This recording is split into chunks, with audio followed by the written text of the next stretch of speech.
Welcome, in front of me is a Doogee S86 Pro, and today I'll show you how you can boot this phone into boot mode. So to get started, you want to hold your power key.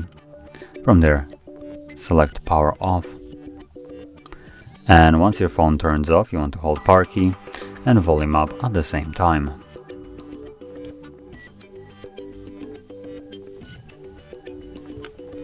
Now once you feel the vibration of the device when you're holding those keys, you can let go, and this will take you to the boot mode. And in here we have only three options.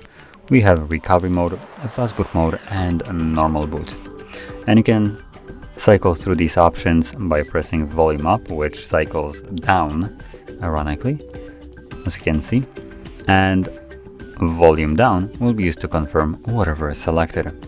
Now because I want to leave this mode, I'm gonna stick with the last option, which is normal boot, confirm it, and this will now take me back to Android. And as you can see, we are now back in Android. So if you found this video helpful, don't forget to hit like, subscribe, and thanks for watching.